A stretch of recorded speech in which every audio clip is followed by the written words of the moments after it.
The distress signal had been bouncing through subspace for 3 cycles before anyone noticed it wasn't coming from a civilized world. Commander Vrel of the Galactic Cooperation Fleet stood on the bridge of his flagship, the Harmonious Dawn, and watched the decoded message scroll across his display. His 4 eyes blinked in sequence as he processed what he was seeing. The transmission originated from Sector 7, a region designated as quarantine space. Nobody went to Sector 7. Nobody's sane anyway. Communications Officer Threx, confirm these coordinates, Vrel said, his voice carrying the musical quality of his species. The Valorians were known throughout the galaxy as peacekeepers, diplomats, beings of reason and measured response. They did not make mistakes. Threx, a smaller Valorian with pale blue skin instead of Vrel's deeper azure, tapped at her console with practiced efficiency. Confirmed, Commander. The signal originates from Station Kepler 442, human-occupied. They're under attack by Kreshtar raiders. Station defenses have failed. They're requesting immediate assistance. Vrel felt his throat sacs deflate. Humans.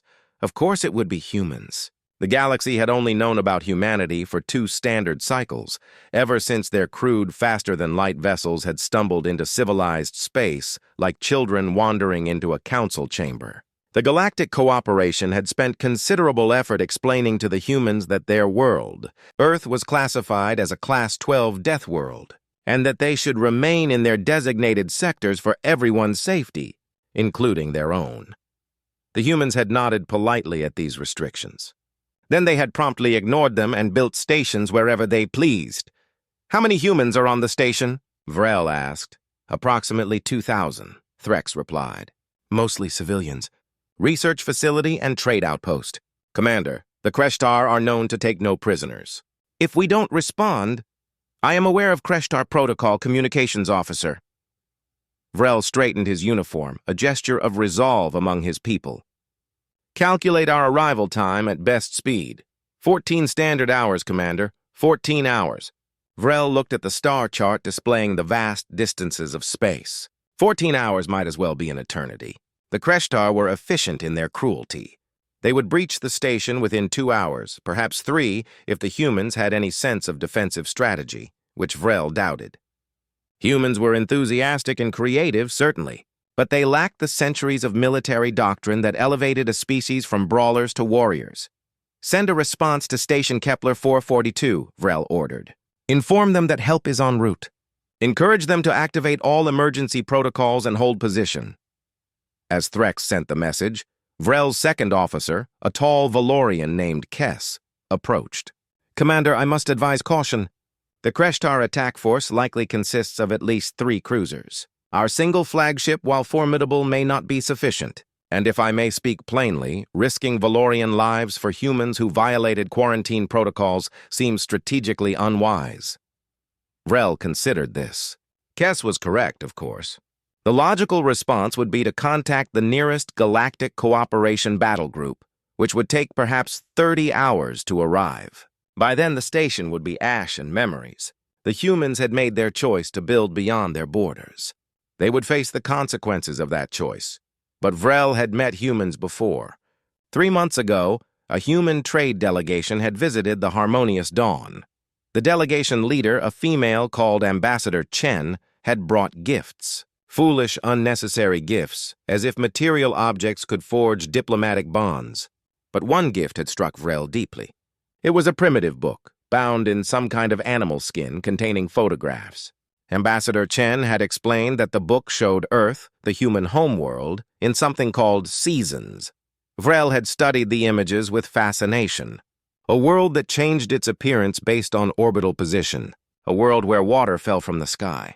A world where the gravity was so intense that it should have crushed any evolution beyond simple microorganisms, yet had somehow produced these strange, energetic beings who smiled too easily and took too many risks. We will proceed to Station Kepler 442, Vrel announced. All hands to battle stations. Charge weapons and shields. We are Valorians. We do not abandon those who call for help, regardless of their wisdom or lack thereof. Kess bowed his head in acceptance, but Vrel could see the concern in his officer's eyes. They were one ship. The Kreshtar would be many. This could very well be a suicide mission to save a species too foolish to save themselves. The harmonious dawn jumped to faster-than-light speed, and the stars stretched into lines of light. 13 hours later, they dropped back into normal space at the edge of the Kepler 442 system. What they found made Vrel's breath catch in his throat. The station was still intact. Barely. Scorch marks blackened its hull, and sections of the outer ring were venting atmosphere into space, but it was intact. And surrounding it were not 3 Kreshtar cruisers, but 5. The Kreshtar had committed a significant portion of their raider fleet to this attack. "Commander," Threx said, her voice tight with fear. "I'm detecting weapons fire. The station is still defending itself." "Impossible," Kess whispered. No civilian station could hold against 5 Kreshtar cruisers for 14 hours. Their shields should have failed in the first hour, but the sensors didn't lie. The station was fighting. Vrel watched his tactical display and saw something that made no sense. The human station wasn't just defending, it was hunting. One of the Kreshtar cruisers had moved too close to the station's docking ring. From that ring, something had launched. It was too small to be a ship, too large to be a missile.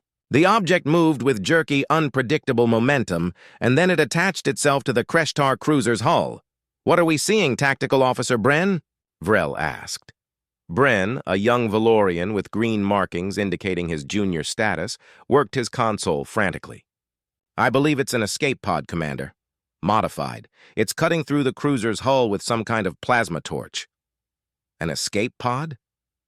Kess moved closer to the display. "They're using escape pods as assault vessels?" The modified pod breached the Kreshtar hull and disappeared inside. Moments later, the cruiser's engines flickered and died. The massive warship went dark, tumbling slowly in space. "One ship disabled," Threx reported, her voice filled with disbelief. The pod emerged from the other side. "It's returning to the station." Vrel felt something he had rarely experienced in his 3 decades of military service. Uncertainty. Humans were supposed to be new to space combat. They were supposed to be impulsive and reckless, yes, but also naive. What he was witnessing suggested something else entirely. This suggested adaptation, improvisation, the kind of tactical creativity that only emerged from species who had survived against impossible odds. "Hail the station," Vrel ordered. "Let them know the harmonious dawn has arrived." The communication channel crackled with static before a human voice came through. It was male, rough, with an accent Vrel's translator struggled to parse. "Harmonious Dawn, this is Station Kepler 442, about damn time you showed up. We've been dancing with these bastards for 14 hours and my people are getting tired. This is Commander Vrel of the Galactic Cooperation Fleet. We are here to provide assistance. What is your tactical situation?" A sound came through the channel that Vrel's translator labeled as laughter. The human was laughing. "In the middle of combat. Our tactical situation? Well, Commander, we've got 5 angry Kreshtar who thought we'd be easy pickings. We've disemboweled 1, damaged 2 others, and the remaining 3 are keeping their distance. But our ammunition is low, our makeshift armor is failing, and we've got hull breaches on decks 7 through 12. So yeah, we could use a hand." "You've been holding off 5 Kreshtar cruisers with the civilian station?" Kess asked, his voice incredulous. "Civilian's a relative term, buddy. We've got 2,000 humans on this station. That's 2,000 people who grew up on a planet with predators, diseases, weather that can kill you in minutes, and enough natural disasters to make your head spin. You think we're gonna roll over for some pirates just because they've got bigger guns? Not how we do things." Vrel made a decision. "Station Kepler 442, this is what will happen. The Harmonious Dawn will engage the 3 active Kreshtar cruisers. I need you to focus your remaining defenses on keeping your station intact. Do not launch any more of your modified escape pods. Let us handle the combat." There was a pause on the channel. Then the human voice returned, slower, more measured. "Commander Vrel, I appreciate you showing up. But with respect, you're 1 ship against 3 Kreshtar cruisers. Those aren't good odds. If you're planning a heroic sacrifice, we've already demonstrated we can take care of ourselves a bit longer. Wait for reinforcements. And how much longer can you survive?" Vrel asked quietly, another pause. "Longer this time. Maybe 2 more hours. Maybe less. We've been routing power from life support to shields. It's getting cold in here. Then we have no time to wait." Harmonious Dawn will engage. Protect your people, human. Let us protect you. All right, Commander. But when this is over, you're gonna tell me why a Valorian ship came charging into a fight that wasn't your problem. Your people aren't exactly known for risky heroics. Vrel looked at his bridge crew.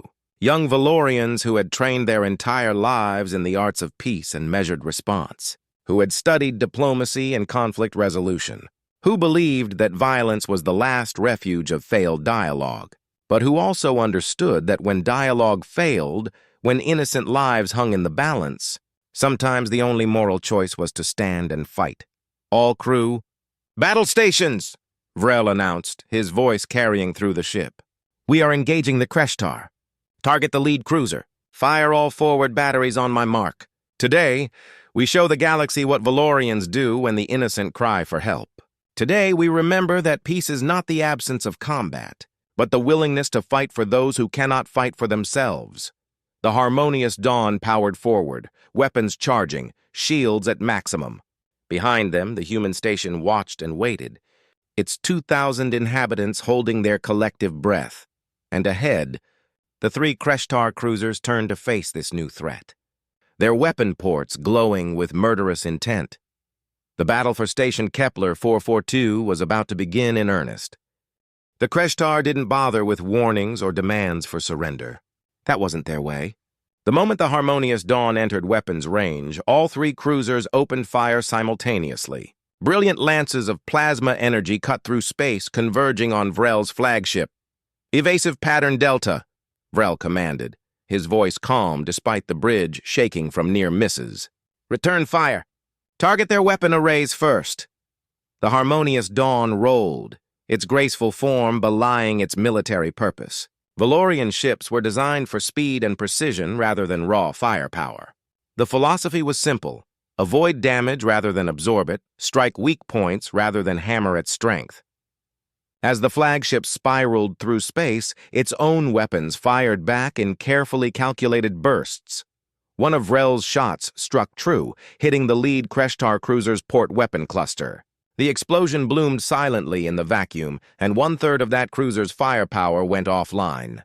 "Direct hit on target 1, Tactical Officer Bren reported. "But Commander, their shields are regenerating faster than our weapons can penetrate them. And the other 2 cruisers are flanking us." Vrel studied his tactical display. Bren was correct. The Kreshtar were using standard pack tactics, trying to box in the Harmonious Dawn from 3 sides. Once they established a crossfire pattern, even Valorian shields wouldn't hold for long. "Station Kepler 442.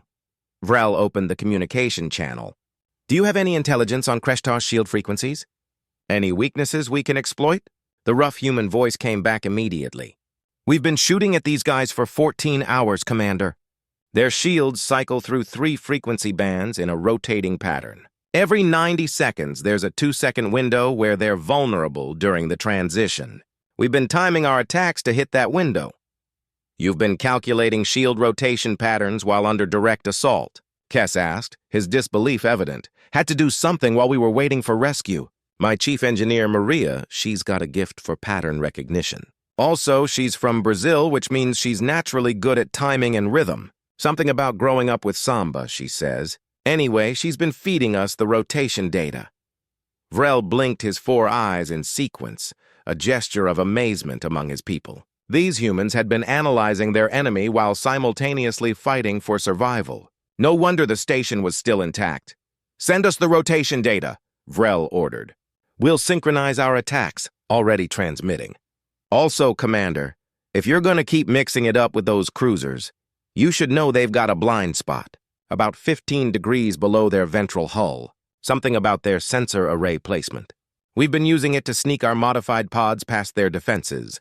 The data appeared on Vrel's tactical display. He studied it quickly, his military training allowing him to process the information and formulate a new strategy in seconds. "Kess, prepare a firing solution for the shield transition window. Bren, plot us a course that takes advantage of their sensor blind spot. Helm, prepare for a tight spiral maneuver on my mark." The bridge crew moved with practiced efficiency. The Harmonious Dawn was not the largest ship in the Galactic Cooperation Fleet, but it was crewed by some of the finest officers the Valorian species had to offer. They understood tactics, strategy, and the careful dance of space combat. But as Vrel watched his crew work, he realized something troubling. The Kreshtar were good at combat because they had been fighting for generations. The Valorians were good at combat because they had studied it, trained for it, prepared for every eventuality with careful planning and doctrine. The humans were good at combat because they had no choice.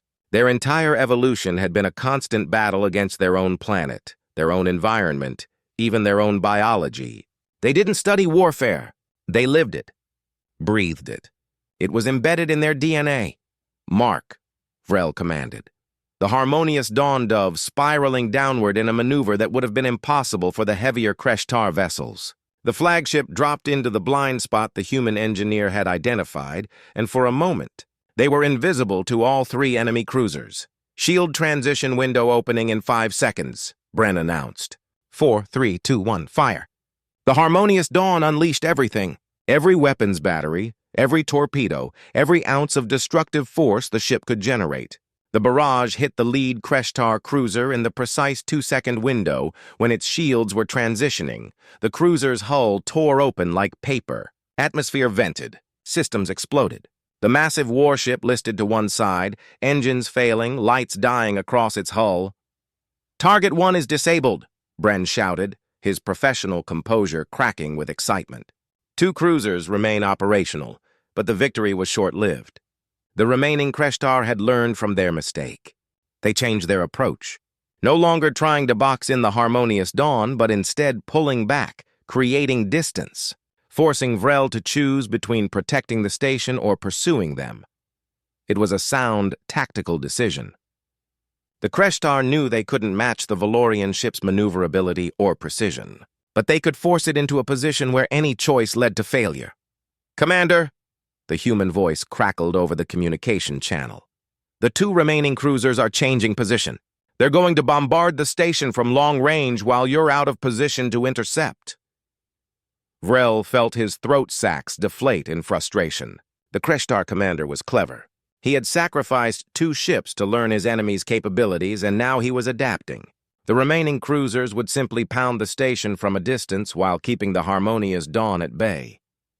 "We cannot reach them in time," Kess said quietly. "If we pursue, they'll split up and attack the station from 2 vectors simultaneously. We cannot defend against both." The human on the channel spoke again, and this time his voice carried a different quality. Harder, colder. "Commander Vrel, we appreciate what you've done. You've given us more time than we had any right to expect. But it looks like this is where we make our stand. We're going to launch every modified pod we have left. Some of them will make it through to the Kreshtar ships. Probably not enough, but we're going to make these bastards remember Station Kepler 442. "You'll be killed," Vrel said. "Your pods are effective, but they're suicide runs. You're asking your people to die." "I'm not asking, Commander. They're volunteering." Every single person I told we were down to desperate measures raised their hand. "We've got engineers volunteering to pilot pods. We've got teachers, shopkeepers, a guy who runs a coffee shop on Deck 9. They all want to go, because that's what humans do when our backs are against the wall. We fight, we don't surrender. We don't quit. We fight until there's nothing left to fight with, and then we fight with our bare hands." Vrel looked at his bridge crew. He saw their expressions of admiration and horror. The humans weren't being brave. They were being human. There was a difference. "Hold your position, Station Kepler 442, Vrel said. "Do not launch your pods." "I have another option, Commander," Kess asked, confusion evident in his voice. Vrel studied his tactical display one more time. The Kreshtar cruisers were positioning themselves, weapons charging for the bombardment. The harmonious dawn was too far away to intercept both targets. By every logical calculation, this battle was lost. But logic was a Valorian construct. Humans didn't seem to operate by logic. They operated by something else, something the galaxy had forgotten in its long ages of peace and careful diplomacy. They operated by will. "Communications Officer Threx," Vrel said, "open a channel to the Kreshtar cruisers. All frequencies. I want them to hear this." "Channel open, Commander." Vrel straightened his uniform and spoke clearly into the void of space. "Kreshtar vessels. This is Commander Vrel of the Valorian flagship Harmonious Dawn. You have 30 seconds to withdraw from this system. If you do not comply, I will destroy both of your remaining ships." There was silence for a moment. Then a harsh, grating voice came through the channel. The translator struggled with the Kreshtar language, rendering it in broken fragments. "Valorian fool, you are one ship. We are two. You cannot protect the human station and attack us simultaneously. Your threats are empty. We will finish what we came to do, and then we will finish you." "I understand your assessment of the tactical situation," Vrel replied. "But you have made a critical error in your calculations. You are not facing one ship. You are facing one Valorian ship and 2,000 humans. Have you ever studied what humans are capable of when they're defending their home? We have fought many species, Valorian. Humans are weak, soft. Their ships are primitive. Their weapons are crude. They are barely above savages." Vrel felt something he had never expected to feel in combat. He felt angry. Not for himself, but for the humans. For Ambassador Chen and her Book of Seasons. For the rough-voiced human who had spent 14 hours defending his station against impossible odds. For the engineer from Brazil who calculated shield patterns while her home was under attack. "You're right," Vrel said quietly. "Humans are barely above savages, and that is precisely why you should fear them. Because while you were becoming civilized, they were learning to survive. While you were developing your military doctrine, they were fighting predators that could tear them apart. While you were building your ships and weapons, they were living on a planet that tried to kill them every single day. You are fighting the product of 10,000 generations of survival, and you are going to lose," the Kreshtar voice laughed. "Brave words from a dead commander. We will remember them when we pick through the wreckage of your ship." "Station Kepler 442, Vrel said, switching channels. "Launch your pods, all of them. Every single one you have prepared. Do not aim for the Kreshtar cruisers. Aim for me." "What?" The human voice sounded confused. "Commander, if we launch pods at your position, you'll give me ammunition," Vrel interrupted. "Your modified pods have plasma torches capable of cutting through starship hulls. I'm going to show you what a Valorian can do with the right weapons. But I need you to trust me. Launch your pods at the Harmonious Dawn. Now." There was a pause. A long pause. Vrel could almost hear the human making his decision, weighing the risk, considering the insanity of the plan. Then the human spoke, and his voice carried something that made Vrel's hearts beat faster. It carried trust. "You heard the commander, people. Launch everything. Target the Harmonious Dawn. And pray to whatever god you believe in that Commander Vrel knows what he's doing." On Vrel's tactical display, dozens of small objects appeared, launching from Station Kepler 442. Modified escape pods, each one carrying a plasma torch designed to breach starship hulls. They moved toward the Harmonious Dawn in a spreading pattern. The Kreshtar cruisers charged their weapons. They had seconds to act before whatever insane plan the Valorian had conceived came to fruition. Vrel turned to his helm officer. "Full power to engines. Maximum speed. We're going to do something that's never been attempted in the history of Valorian military doctrine. We're going to catch those pods, redirect their momentum, and use them as missiles against the Kreshtar cruisers." Kess stared at his commander. "That's impossible. The calculations alone would require—" "The calculations are already done," Vrel said, and he allowed himself a small smile. "I've been studying humans for the past 3 months. Do you know what I've learned? They don't worry about whether something is possible. They worry about whether it needs to be done. And if it needs to be done, they find a way. Today, we're going to think like humans. Today, we're going to do the impossible." The Harmonious Dawn accelerated, racing toward the incoming cloud of modified escape pods. Behind them, the Kreshtar cruisers opened fire, but they were aiming at where the Valorian ship had been, not where it was going. The Kreshtar fought by doctrine, by procedure, by what they knew.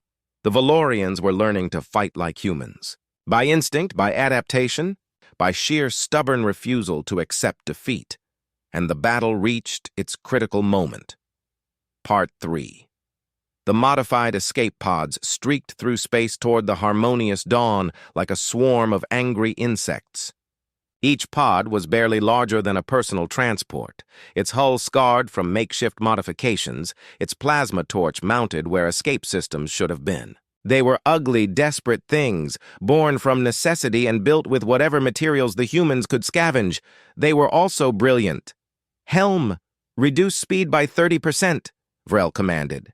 "Tactical, activate our tractor beams." All of them. "I want a tractor field spread across a 200-meter arc." "Commander," Brent said, his voice tight with concentration, "if we activate all tractor beams simultaneously, we'll drain our shields to 40% capacity. The Kreshtar will detect that immediately. Let them detect it. They'll assume we're making a desperate mistake. By the time they realize what we're actually doing, it will be too late." The Harmonious Dawn extended multiple tractor beams, creating an invisible net of gravitational force. The first modified pod hit that net and was caught, its momentum arrested instantly.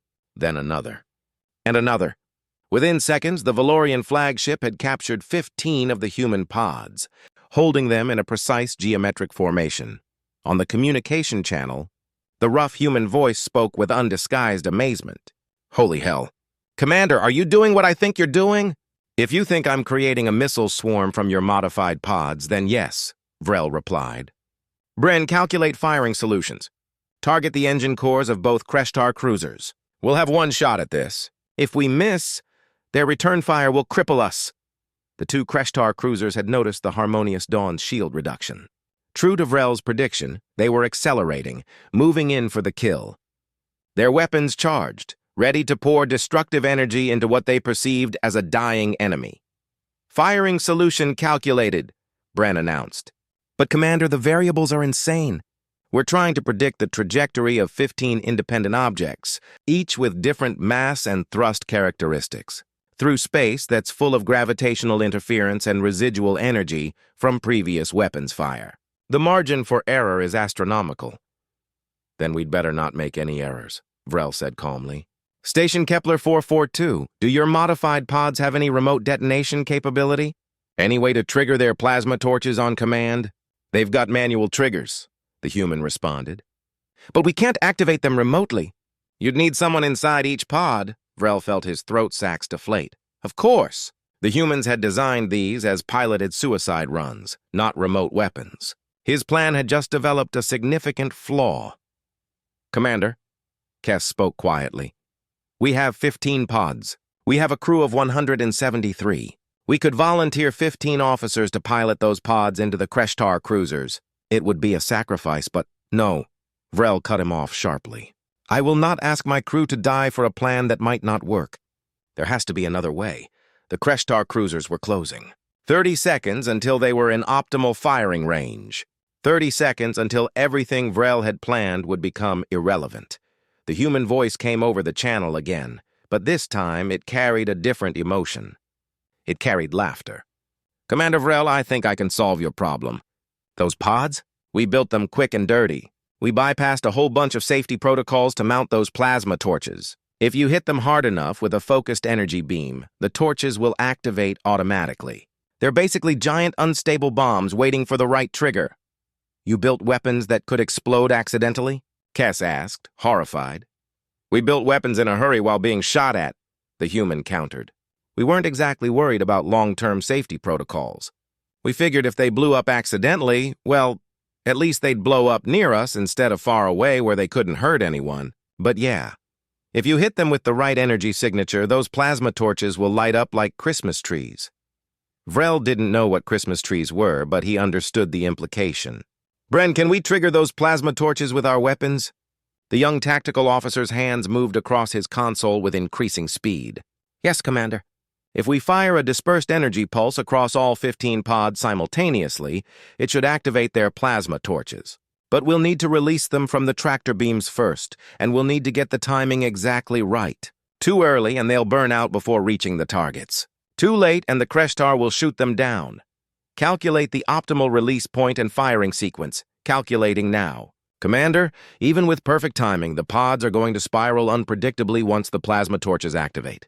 The thrust won't be balanced. They'll tumble." From the communication channel, the human voice spoke with what could only be described as pride. "That's why we added spin stabilizers to each pod, little gyroscopes we salvaged from maintenance drones. They're not fancy, but they'll keep the pods pointed roughly in the right direction. Roughly being the key word. You're not going to get precision guidance here, Commander. You're going to get chaos, but chaos moving in the general direction of your enemies. Vrel looked at the tactical display. The Kreshtar cruisers were 20 seconds from firing range. His crew was watching him, waiting. It was, Vrel realized, the most human plan he had ever conceived. "All hands brace for impact," Vrel announced to his crew. "We're about to find out if Valorian precision and human chaos can coexist. Helm, full power to engines. The moment we release these pods, I want us moving. Fast and erratic. Make it impossible for the Kreshtar to target us. Bren, prepare your firing sequence. Kess, reroute all available power to forward shields. We're going to need them." The harmonious dawn held its formation, still clutching the 15 modified human pods in its tractor beams. To the Kreshtar, it must have looked like a prey animal frozen in fear, unable to decide whether to fight or flee. 10 seconds! Release pods in 3, Vrel said calmly. 2, 1, release! The tractor beams deactivated simultaneously. 15 modified escape pods, each one a testament to human ingenuity and desperation, began drifting through space. For a moment, they seemed harmless, inert. Then Bren fired the dispersed energy pulse. The plasma torches on all 15 pods ignited at once. Brilliant streams of superheated plasma erupted from the pods, propelling them forward with violent, barely controlled thrust. Just as the human had predicted, they began to spin and tumble, their salvaged gyroscopes fighting to maintain some semblance of directional stability. The result was beautiful chaos. 15 pods, each trailing a tail of plasma fire, spiraling through space in patterns that seemed random, but were all generally pointed toward the 2 Kreshtar cruisers. The Kreshtar commander must have realized his mistake in that moment. Must have understood that by closing distance, by moving in for the kill, he had put his ships directly in the path of 15 unstable, unpredictable projectiles that no defensive system was designed to handle. The Kreshtar cruisers opened fire, trying to shoot down the incoming pods. Their weapons were designed for ship-to-ship combat, for targeting large, predictable objects. The pods were small, tumbling, moving in ways that defied standard evasive pattern calculations. 3 pods were destroyed by Kreshtar weapons fire. 3 more missed their targets entirely, spiraling off into deep space where they would burn until their fuel was exhausted. But 9 pods hit home. The first pod struck the port engine of the nearest Kreshtar cruiser. The plasma torch, designed to cut through station hull plating, carved through the engine core like a knife through flesh. The engine exploded, sending a shockwave through the entire ship. 2 more pods hit the same cruiser amidships. They didn't penetrate deep, but their plasma torches created hull breaches that vented atmosphere and caused secondary explosions throughout the ship's internal systems. The second Kreshtar cruiser tried to evade, its bulk turning with surprising grace for something so large. But 6 pods were tracking it, and at least 3 made contact. 1 struck the bridge section. Another hit the main weapons array. The third, by sheer chance, found a critical vulnerability in the cruiser's reactor shielding. The explosion was spectacular. The entire aft section of the Kreshtar cruiser simply ceased to exist, replaced by an expanding sphere of superheated gas and debris. The forward section tumbled away, power failing, life support systems offline.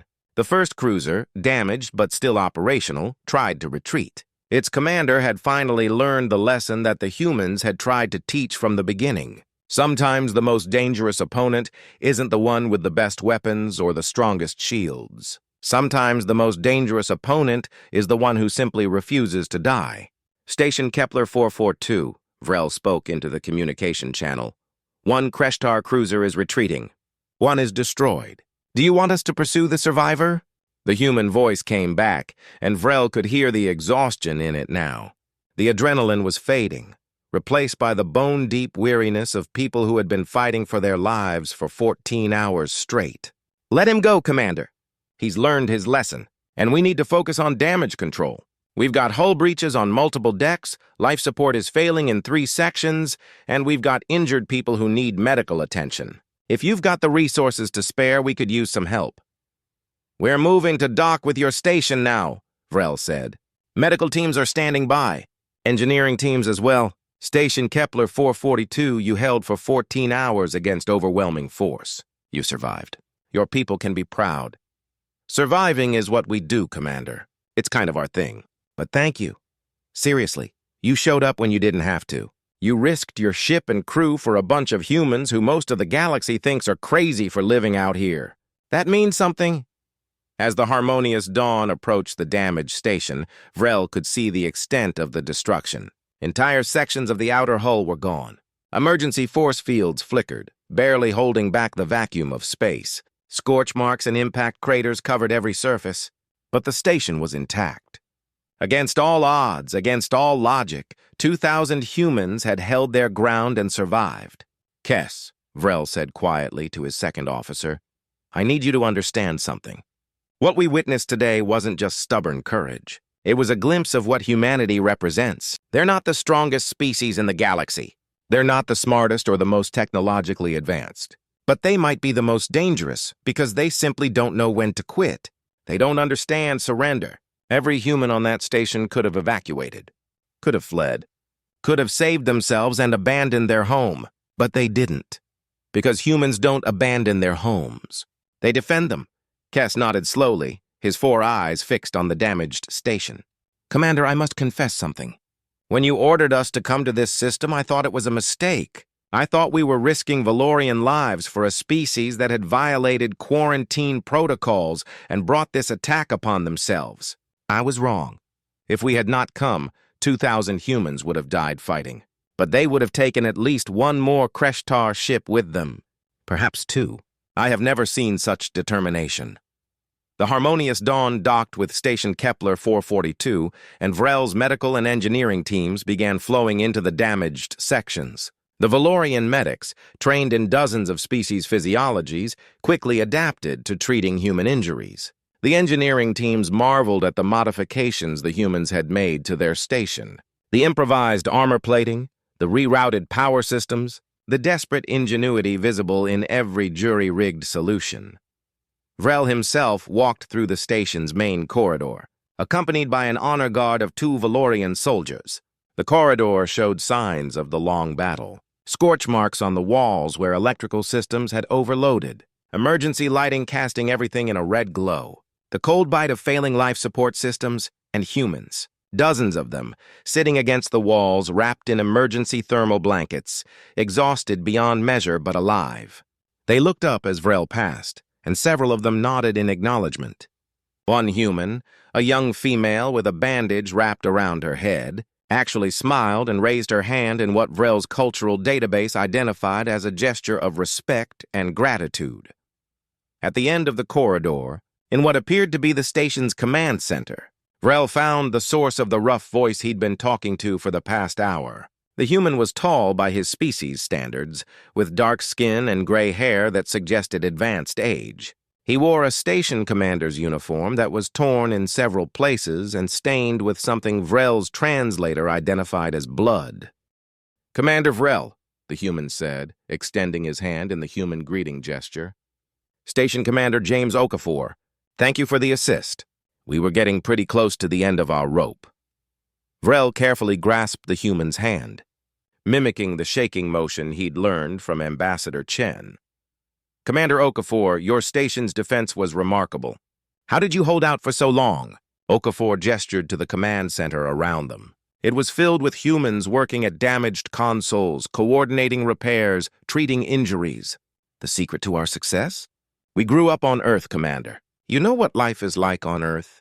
It's beautiful and terrible in equal measure. Every human in this room survived childhood diseases that would kill most species. We survived weather systems that regularly destroy entire cities. We survived sharing our planet with predators that saw us as food. We're all descendants of people who lived through ice ages, droughts, floods, earthquakes, hurricanes, and countless wars. Survival isn't something we learned, Commander. It's hardwired into our DNA. A younger human approached, a female with curly dark hair and grease stains covering her hands. Commander Okafor, we've got life support back online on decks 7 through 9. Decks 10 through 12 are going to need more extensive repairs. And the Valorian engineering teams are asking about our power routing system. They can't figure out how we've got it configured. Okafor laughed, a sound that seemed too light for someone who had just survived 14 hours of combat. Maria, this is Commander Vrel of the Harmonious Dawn. Commander, This is Chief Engineer Maria Silva. She's the one who calculated the Kreshtar shield patterns. Maria nodded at Vrel. The shield patterns were easy once you understood they were using a rotating frequency system. Basic pattern recognition.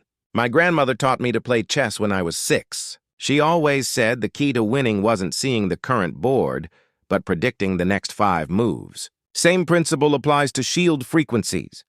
You learned military tactical analysis from a game? Vrel asked, fascinated. I learned problem-solving from a game, Maria corrected. Humans play a lot of games, Commander. Chess, Go, poker, hundreds of others. We use them to teach our children how to think strategically. By the time a human kid is 10 years old, they've usually played dozens of different strategy games. We don't even think about it. It's just what we do. Vrel processed this information. The Valorians taught strategy through formal military academies and years of study. The humans taught it through play, embedding strategic thinking into their children's development from an early age. By the time a human reached military age, they had already spent years learning to anticipate, adapt, and improvise. Commander Okafor, Vrel said carefully, I must ask you something. When I arrived and saw that you were still fighting, still holding out after so many hours, I assumed you had military training. But looking at your personnel records, most of your station's population are civilians. Researchers, traders, families. How did civilians mount such an effective defense? Okafor's expression became serious. Commander, I need you to understand something about humans. There's no such thing as a human civilian in the way you're thinking. Every human on this station grew up learning survival skills. We teach our children how to stay calm in emergencies. We teach them basic first aid before they're 10 years old. We teach them how to work together when things go wrong. Not because we're militaristic, but because Earth taught us that danger can come from anywhere at any time. A human civilian is just a human who hasn't been given a weapon yet. Give them a weapon and a reason to fight, and they'll figure out the rest. Maria spoke up again, her voice carrying a note of pride. My father was a fisherman in Brazil, never served in any military. But he taught me how to read the ocean, how to predict storms, how to survive when things went wrong. Those skills translated directly to engineering. Reading shield patterns is just like reading wave patterns. Both are about understanding rhythm and timing. Both are about survival. Another human approached, this one an older male with a bandage wrapped around his arm. Commander Okafor, the Valorian medical teams are asking about our injuries. They're confused about our pain tolerance. Apparently, we're not reacting to injuries the way they expect. That's because Earth is a high-gravity world, Okafor explained to Vrel. Our bones are denser, our muscles are stronger, and our pain tolerance is significantly higher than most species. A broken bone that would incapacitate most aliens? A human can keep functioning with that injury for hours if necessary. It's not bravery, Commander. It's just biology. Our world literally tried to crush us with gravity every day of our evolution. We adapted. Vrel felt his understanding of humanity shifting with each revelation. They weren't just stubborn or brave. They were the product of a world that had forged them through endless hardship. Every aspect of their biology, their culture, their very way of thinking was shaped by survival. Your engineer mentioned that you rerouted power from life support to shields, Vrel said. That's an extremely dangerous decision. Life support failure can kill everyone on a station within hours. We were gonna die in minutes if those shields failed, Maria countered. So yeah, we took the risk. We bundled everyone into the most heavily shielded sections, shut down power to non-essential areas, and bought ourselves time. It was cold, and we were burning through our oxygen reserves faster than recommended. But we were alive. You gambled with your lives. We gambled on our ability to survive in harsh conditions, Okafor corrected. There's a difference. Humans can survive in environments that would kill most species. We've lived in deserts where the temperature hits 50 degrees Celsius. We've lived in Arctic regions where it drops to -50. We've lived at altitudes where the air is too thin for most beings to breathe. We're not gambling when we push our environmental limits, Commander. We're operating within our species' survival parameters. A communication alert sounded from one of the consoles. A young human, barely an adult by Vrel's estimation, looked up from the display. Commander Okafor, we're receiving a transmission from the fleeing Kreshtar cruiser. They're requesting permission to collect their escape pods from the disabled ships. Okafor looked at Vrel. Your call, Commander. Technically, this is Galactic Cooperation Space, and you're the ranking military officer present. Vrel considered the request. The Kreshtar had attacked without provocation. They had tried to destroy this station and everyone on it. By all rights, they deserved no mercy, but that was the Kreshtar way of thinking, not the Valorian way, and certainly not, Vrel was learning, the human way. Grant them permission, Vrel said, but inform them that this sector is now under Galactic Cooperation protection. Any future raids will be met with full military response. The young human transmitted the message, and Okafor nodded approvingly. Mercy is a sign of strength, Commander.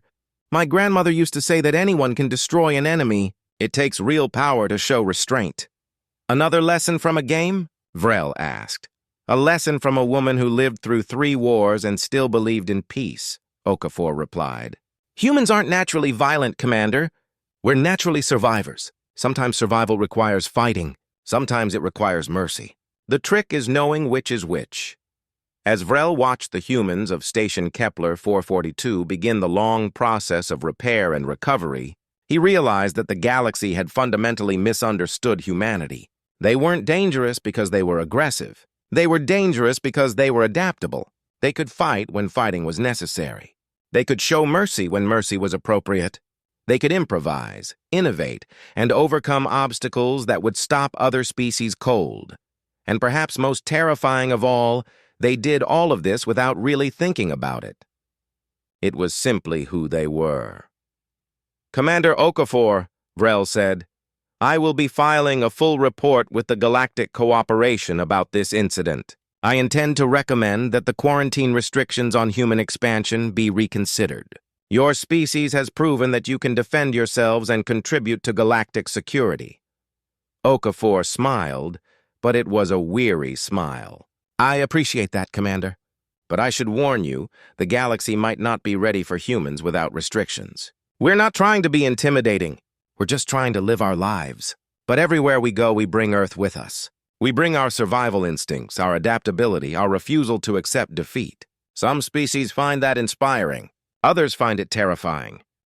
Which do the Valorians find it? Maria asked. Vrel thought about the question carefully. We find it educational, he finally said. The Valorians have spent centuries pursuing peace and diplomacy. We've almost forgotten what it means to truly fight for survival. Today, humanity reminded us, and I think we needed that reminder. The communication console beeped again. This time, it was Threx from the Harmonious Dawn. Commander Vrel, we're receiving a transmission from Galactic Cooperation Fleet Command. They're asking for a status report on the situation at Station Kepler 442. Tell them the situation is resolved, Vrel replied. 1 Valorian flagship and 2,000 humans successfully defended against 5 Kreshtar cruisers. Minimal friendly casualties. We'll provide a full after-action report once repairs are underway. There was a pause on the channel. Then Threx's voice returned, carrying an edge of disbelief. Commander, Fleet Command is requesting confirmation. They want to verify that 2,000 civilians held off 5 Kreshtar cruisers. Confirmed, Vrel said, and he allowed himself a smile. But Threx, they weren't just civilians. They were humans. Part 4. The next 3 days passed in a blur of repairs, medical treatment, and the kind of exhausted camaraderie that only comes after shared survival. The Harmonious Dawn remained docked with Station Kepler 442, its crew working alongside the humans to restore damaged systems and seal hull breaches. Vrel found himself spending more time on the human station than on his own ship. There was something compelling about watching humans work. They approached problems differently than Valorians, less concerned with following proper procedures and more focused on finding solutions that worked, even if those solutions were unconventional. On the second day, Vrel watched as Maria and 3 of his own engineering officers tried to repair a damaged power coupling on Deck 8. The Valorian engineers wanted to replace the entire system, which would take 40 hours and require parts they didn't have readily available. Maria took one look at the damage, disappeared for 20 minutes, and returned with a collection of components that appeared to have been salvaged from completely unrelated systems. This isn't going to be pretty, Maria warned as she began welding the mismatched parts together. But it'll work. We're essentially building a bridge between two incompatible systems using parts from a food replicator, a water recycler, and what I'm pretty sure used to be part of a children's toy. One of the Valorian engineers, a female named Tress, watched with barely concealed horror. Chief Engineer Silva, that violates approximately 17 safety protocols. The power flow won't be stable. The system could overload at any moment. Then we'll monitor it closely, Maria replied, not pausing in her work. Look, I understand your concern. Valorian engineering is beautiful. It's elegant, efficient, and built to last for decades. But right now we don't need elegant. We need functional. We need power restored to this section so the people living here don't freeze. We can replace it with proper components later, but for now, this will keep everyone alive. The makeshift repair worked. The power coupling hummed to life, and warmth began flowing back into the section. Tress ran diagnostics, and her 4 eyes widened in surprise. It's operating at 87% efficiency. That's impossible with such mismatched components, Maria grinned. Welcome to human engineering. We specialize in impossible. That evening, Vrel was invited to share a meal with Commander Okafor and several of the station's senior staff. The meal was held in what the humans called a cafeteria, a large common space where station personnel gathered to eat. The room was still showing signs of damage, temporary patches visible on one wall, but someone had hung decorative fabric across the ceiling, creating a surprisingly pleasant atmosphere. The food was human cuisine, which Vrel's dietary analysis confirmed was safe for Valorian consumption, if somewhat unusual in composition. Okafor explained each dish as it was served. This is called pasta, Okafor said, gesturing to a plate of curved noodles in red sauce. It's a traditional Italian dish, made from wheat, which is a grain we cultivate on Earth. The sauce is made from tomatoes, which are a fruit, though we usually cook them like vegetables. Don't ask me why. Humans are weird about food categories. Vrel tasted the pasta cautiously. It was warm, slightly spicy, and surprisingly pleasant. This is a common food on Earth? One of thousands of common foods, Maria said from across the table. Humans have incredibly diverse cuisines. Every region of Earth developed its own food traditions based on what grew locally. We've got thousands of years of culinary history. Food isn't just nutrition for us, Commander. It's culture. It's family. It's memory. A younger human, the one who had been monitoring communications during the battle, spoke up. His name was David, and Vrel had learned he was a botanist who studied plant adaptation in low-gravity environments. My mother used to make pasta every Sunday. The whole family would gather, and she'd spend hours in the kitchen preparing the sauce from scratch. She'd say that a meal made with love tastes better than a meal made with haste. I don't know if that's scientifically accurate, but I know her pasta was the best I've ever had.